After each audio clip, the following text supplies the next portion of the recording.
आज तो आपका स्वर भी कुछ बदला बदला सा लग रहा है। और आपके नेत्रों में भी आज कुछ विशेष चमक दिखाई दे रही है। और आज आपकी मुस्कान भी कुछ अधिक ही रहस्यमयी लग रही है। क्या बात है देवर्षि, कोई समाचार लेकर आए हैं? समाचार तो अवश्य लाया हूं शेरों वाली, किंतु वह समाचार शुभ है या अशुभ, इसका निर्णय तो भोलेनाथ ही करेंगे। मैं ऐसा क्या समाचार लेकर आए देवर्षि?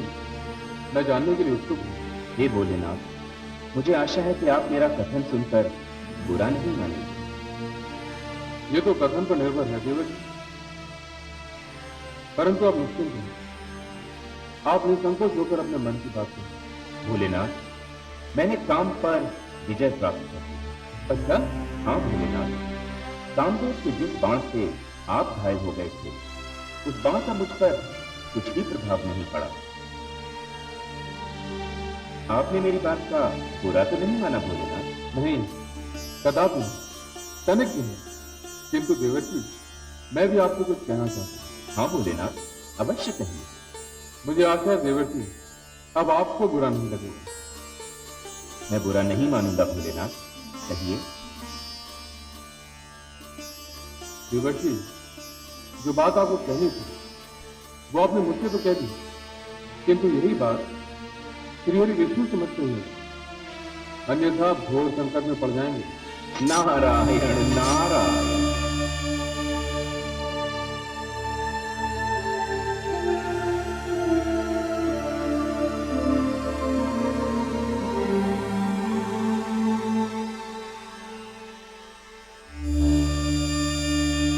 नारायण नारायण।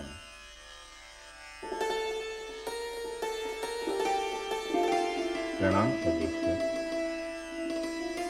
प्रणाम माते। बहुत दिनों से आप दोनों के दर्शन नहीं हुए थे, तो ऐसा प्रतीत हो रहा था जैसे जीवन में कुछ घट सा गया हो, तो नेत्रों की प्यास बुझाने लगी। आप दोनों के दर्शन हो गए, मेरी तृप्ति हो गई।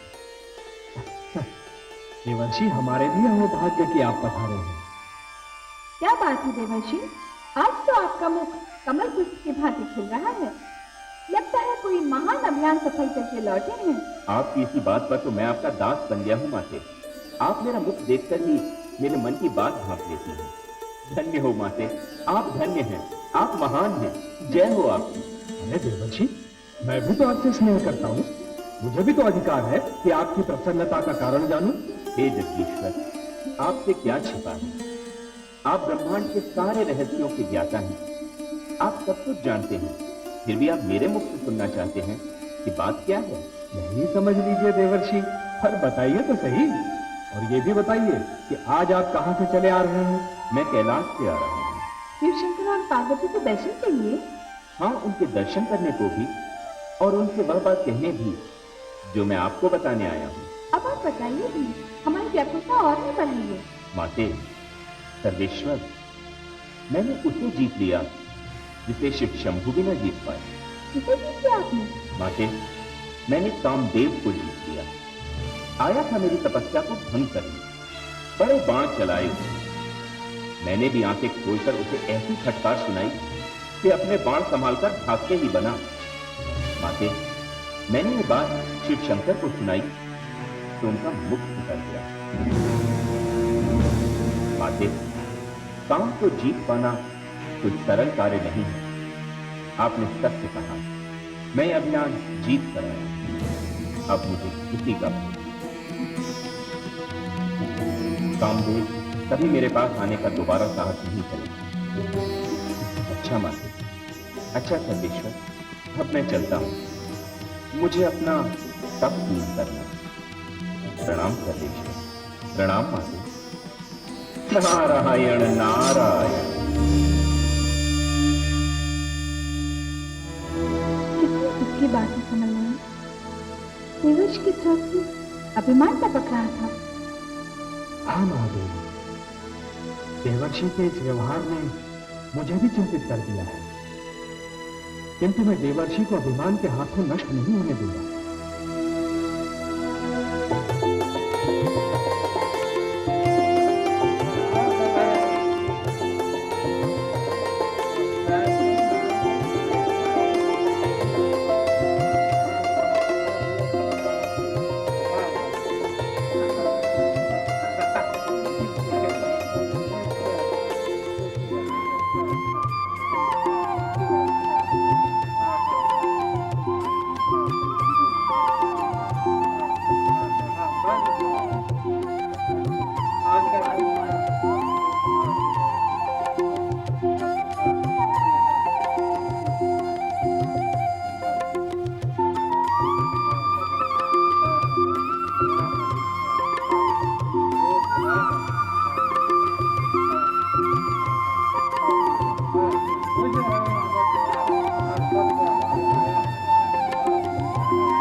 नारायण।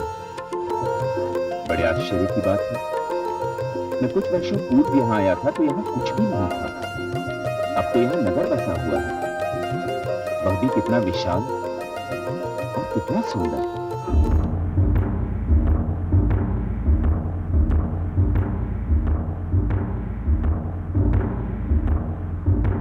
सुनिए सुनिए सुनिए, समस्त प्रजा को सूचित किया जाता है कि आज महाराज शील निधि नगर में यात्रा के लिए निकल रहे हैं।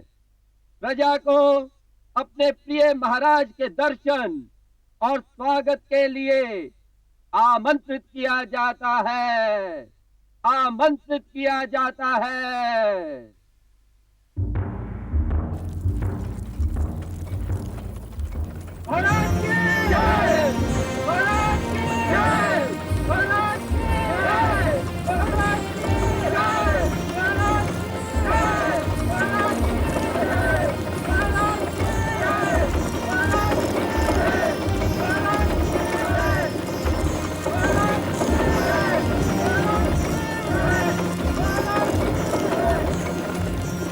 उनको सारथी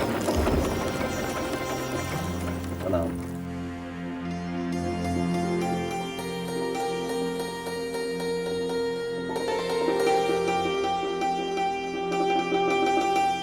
प्रणाम देवर्षि। आयुष्मान। आज का दिन कितना शुभ है। मुझे संसार के महानतम मार्गदर्शक देवर्षि नारद के दर्शन में आपका मार्गदर्शन मिल जाए तो मैं धन्य हो जाऊं। ये तो आपकी महानता है राजन, किंतु इस समय तो मुझे आपके मार्गदर्शन की आवश्यकता है। मैं और आपका मार्गदर्शन करूं? मुझ में इतनी क्षमता नहीं है देवर्षि, और ना ही इतनी योग्यता है मुझे। मैं तुच्छ मानव, भला आपका मार्गदर्शन कैसे कर सकता हूं? कर सकते हैं राजन, अवश्य कर सकते हैं। मुझे इतना तो बता ही सकते हैं कि जंगल में मंगल कैसे हो गया। मैं कुछ वर्ष पूर्व यहाँ आया था तो इस छोर से उस छोर तक सन्नाटा फैला हुआ था, किंतु आज हर जगह चहल पहल है। एक विशाल और सुंदर नगर का निर्माण हो चुका है और ऐसा प्रतीत हो रहा है जैसे कि आज ही सजाया गया हो। आपने सत्य कहा है। इस शीलनगर का निर्माण कुछ समय पहले ही हुआ, और यह भी सत्य है कि आज इसे नए सिरे से सजाया गया है, क्योंकि शीलनगर की राजकुमारी अर्थात मेरी पुत्री विश्व मोहिनी के स्वयंवर की घोषणा कर दी। बधाई हो राजन। ईश्वर करे आपकी पुत्री को ऐसा वर मिले कि सारा संसार आश्चर्यचकित रहे। ऐसे नहीं देवर्षि, ये आशीर्वाद आपको राजभवन चलकर स्वयं मेरी पुत्री को देना होगा। मुझ सन्यासी को आप कहाँ राजभवन लेकर जाएंगे? आशीर्वाद दूर से दिया जाए या पास से, क्या अंतर पड़ता है राजन? अंतर पड़ता है देवर्षि। आपका आशीर्वाद तो वरदान है ही, किंतु आपके दर्शन की बात ही कुछ और। आपको देखकर मेरी पुत्री धन्य हो जाएगी। मेरा आग्रह है, आप राजभवन चलें। नारायण नारायण। अब आप इतना विवश कर रहे हैं राजन, तो चलना पड़ेगा ही।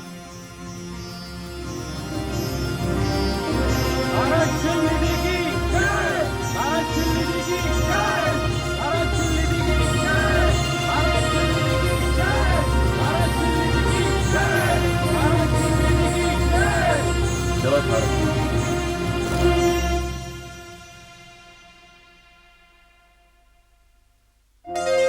महारानी, महारानी,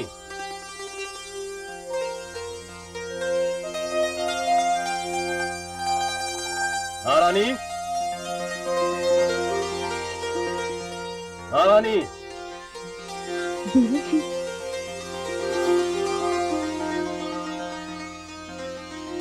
प्रणाम देवर्षि। आयुष्मती भव। महारानी, हमारे भाग्य से देवर्षि नारद हमारे भवन पधारे हैं। आप स्वयं जाकर विश्व मोहिनी को ले आए। अवश्य महाराज। देवर्षि, विश्व मोहिनी मेरी अकेली संतान है। मैंने अपना सारा प्रेम उसी पर लुटा दिया। लीजिए, वो आ गई।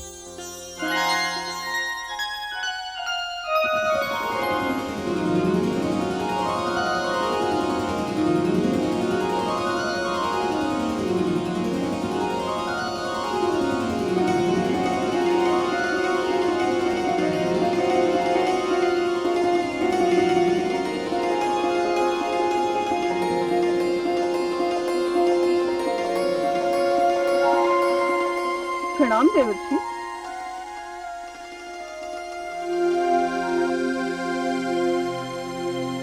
देवर्षि प्रणाम। आयुष्मती राजन, आप तो कह रहे थे कि आपकी पुत्री आपकी अकेली संतान है। नहीं राजन, वो तो सारे विश्व में अकेली है, एक ही है, बेजोड़ है, अद्वितीय है। राजन, मैं इसके मुख की आभा देखकर कह सकता हूं कि जो भी इससे विवाह करेगा सारे संसार की ईर्ष्या का कारण बन जाएगा। हे देवर्षि, मेरी पुत्री के भविष्य के विषय में कुछ बताइए। महारानी, आपकी पुत्री के भविष्य का भी पूर्णतया निर्माण नहीं हुआ है, हो रहा है, बन रहा है, और जब बन जाएगा तो आप सब चकित रह जाएंगे। नारायण नारायण।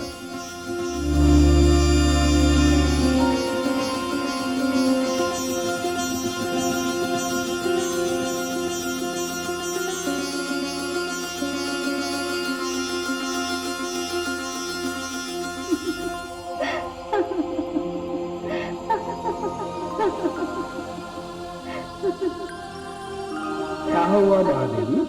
ऐसा क्या देख लिया आपने जो आप अपनी हंसी को रोक नहीं पा रही हैं? अपने देवर्षि को देखकर हंसी आ रही है। क्यों? क्या हुआ? बड़े ऊंचे स्वर में बोलकर गए थे कि उन्होंने काम पर विजय पा ली है। कामदेव के जिस बाण ने भोलेनाथ को घायल कर दिया था, उसका उन पर कोई प्रभाव नहीं हुआ। पर विश्व मोहिनी के नेत्रों के पहले ही बाण से हमारे देवर्षि धराशायी हो गए। सारे बड़े बड़े बोल धरे के धरे रह गए।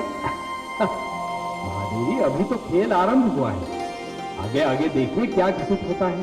परंतु हे कमलनयन, एक रहस्य मेरी समझ में नहीं आया। विश्व मोहिनी तो वही वेदवती है ना, जिस पर दुष्ट रावण की कुदृष्टि पड़ी थी और उसने उसका सतीत्व भंग करना चाहा था। ये कैसा रहस्य है? महादेवी, मैं आपको उस दिन का संपूर्ण वृत्तांत बताता हूँ। रावण जो करना चाह रहा था वो कर नहीं सका, क्योंकि मैंने उसके अपवित्र निश्चय को विफल कर दिया था। महादेवी, वेदवती ने मुझे पुकारा था और मैंने स्वयं अग्निदेव को भेजकर उसकी सहायता की थी। नहीं!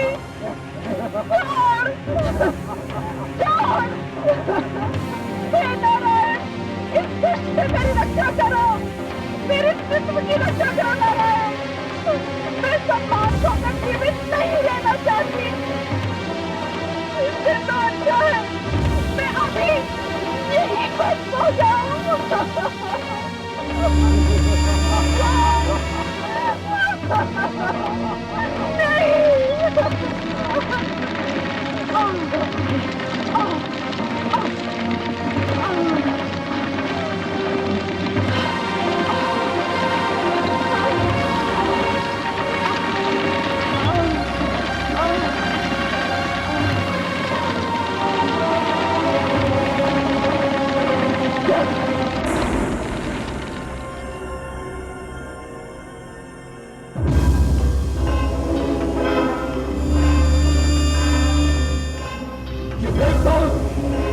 सदा ही मेरे मार्ग में बाधा डालते रहते हैं, और मैं भी रावण हूँ, लंकापति रावण। जब तक मैं देवताओं पर विजय नहीं प्राप्त कर लूंगा, शांति से नहीं बैठूंगा, शांति से नहीं बैठूंगा मैं। महादेवी, यदि स्त्री में साहस हो तो वो मर सकती है, परंतु किसी पापी के समक्ष आत्मसमर्पण कदापि नहीं कर सकती। वेदवती ने भी यही किया। विश्व मोहिनी वेदवती का दूसरा जन्म है। नारायण नारायण। अरे देवर्षि, आइए ना, आइए ब्रह्मचारी नारद। नारायण, मुझे आपकी सहायता चाहिए। मेरी सहायता देवर्षि? बताइए। नारायण, शीलनगर के राजा शीलनिधि की सुंदर कन्या विश्व मोहिनी का स्वयंवर होने वाला है। तो क्या हुआ देवर्षि? किसी कन्या की सुंदरता और स्वयंवर से आपको क्या लेना देना? आप तो काम को जीत चुके हैं ना? मुझे और लज्जित न कीजिए माते। सत्य तो ये है कि जब से मैंने विश्व मोहिनी को देखा है, मेरे मन में उससे विवाह करने की प्रबल इच्छा जागृत होती है। देवर्षि, विवाह की इच्छा तो प्रकृति की सुंदर देन है, परंतु आप इतने व्याकुल क्यों हैं देवर्षि? आप ही ने तो कहा भी कि विश्व मोहिनी का स्वयंवर होने वाला है। हाँ नीलकंठ, तो फिर जाइए, स्वयंवर में भाग लीजिए। भला कौन है जो आपके आगे ठहर सके देवर्षि? और आपके होते हुए विश्व मोहिनी किसी और के गले में वरमाला डाले, ये कभी हो सकता है? यही तो भय है जगदीश्वर। विश्व मोहिनी के स्वयंवर में एक से बढ़कर एक सजीले नवयुवक और राजकुमार आएंगे, जिनकी वेशभूषा और सजधज निराली होगी। हे नारायण, उन राजकुमारों और नवयुवकों के सामने मैं सीधा साधा रूखा पीका सन्यासी कहां टिक पाऊंगा? अपने वस्त्रों और इस रूखे पीके रूप को देखकर तो मैं तो विश्व मोहिनी की दृष्टि में ही नहीं आ पाऊंगा। समस्या है देवर्षि, समस्या है, बड़ी विकट समस्या है। तो क्या आप चाहते क्या है देवर्षि? हे सर्वेश्वर, मैं चाहता हूं कि मेरा कल्याण हो जाए। मेरे इस रूप को आप इतना अद्भुत बना दीजिए कि जो भी मुझे देखे बस देखता ही रह जाए। आप चिंता न करें देवर्षि, आपकी मनोकामना अवश्य पूर्ण होगी। मैं वही करूंगा जिसमें आपका कल्याण हो। कल्याण नमस्ते। मुझे आज्ञा दें। नारायण नारायण। कमल, अब आप क्या करेंगे? वही करूंगा जो देवर्षि चाहते हैं। उन्हें जो भी देखेगा बस देखता ही रह जाएगा।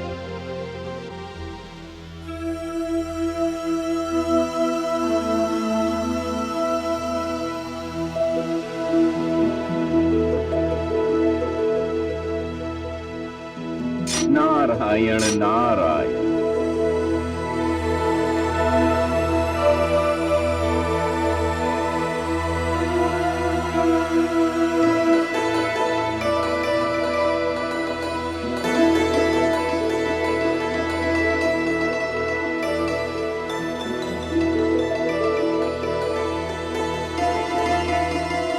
हे नारायण, आपकी जय हो। आपने मेरा कल्याण कर दिया, मुझे ऐसा रूप दे दिया कि मैं सबसे अलग, सबसे श्रेष्ठ दिखाई दूंगा। कोई मेरे मुख से दृष्टि हटा ही नहीं सकेगा। नारायण नारायण।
यहाँ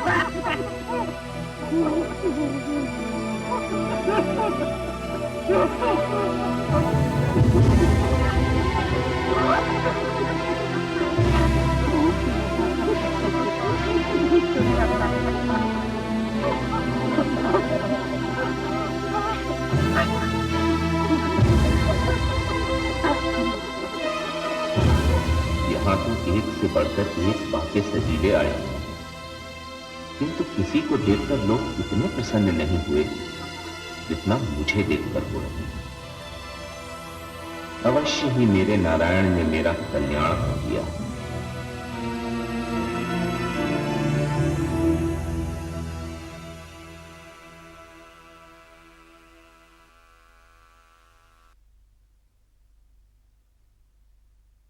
अतिथिगण, आपने दूर दूर से शीलनगर पधार कर मेरा मान बढ़ाया है। मेरे निमंत्रण को स्वीकार करके आपने मुझ पर उपकार किया है। मैं आपका हार्दिक आभारी हूं। मैं देख रहा हूं मेरी इकलौती पुत्री के स्वयंवर में भाग लेने के लिए मानव, दानव, देव, यक्ष, गंधर्व ही नहीं, वानरराज भी पधारे हैं।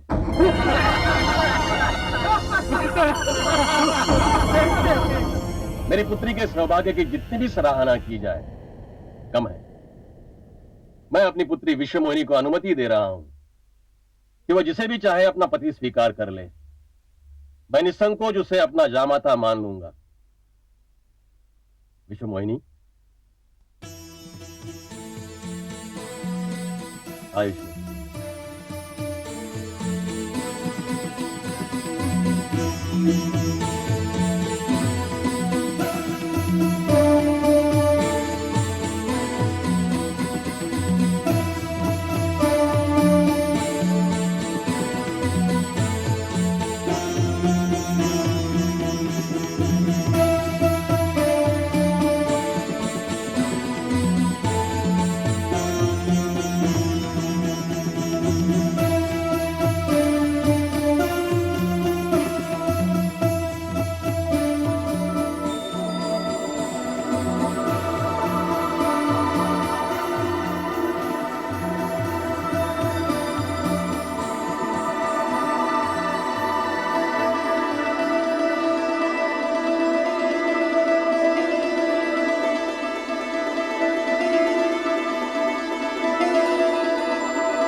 लगता है मैं स्वयं को ठीक से दिखा नहीं पाया।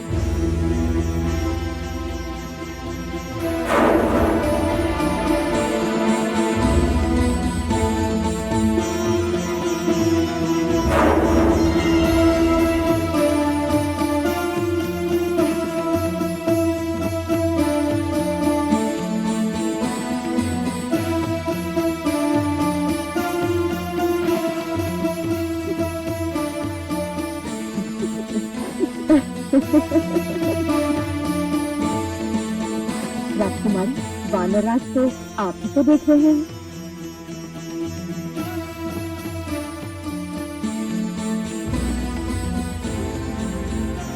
इस बार लगता है अपनी में बातों में उलझा लिया। कोई बात नहीं, मैं भी साहस नहीं छोड़ूंगा। एक बार फिर प्रयास करता हूं।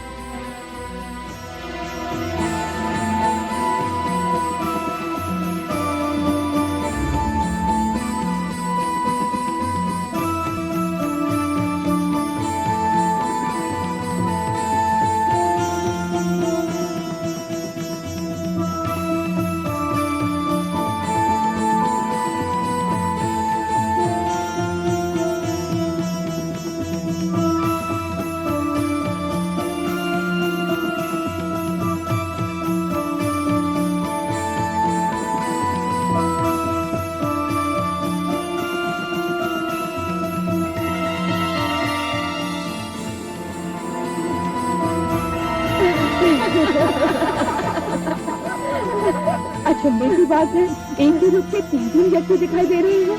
नहीं देवी, मैं वही हूँ, एक ही हूँ। आपको अवश्य कोई भ्रम हुआ है।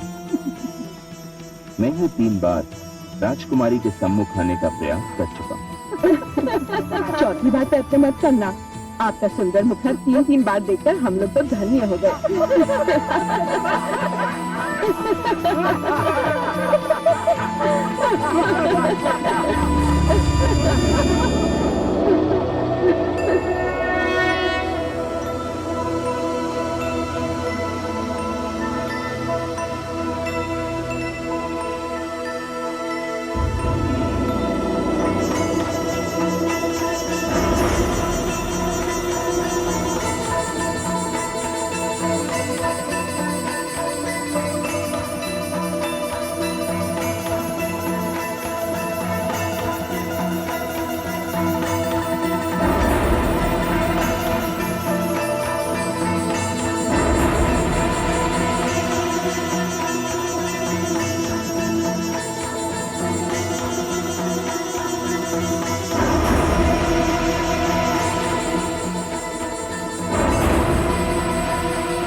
मेरी पुत्री ने अपना वर चुन लिया है।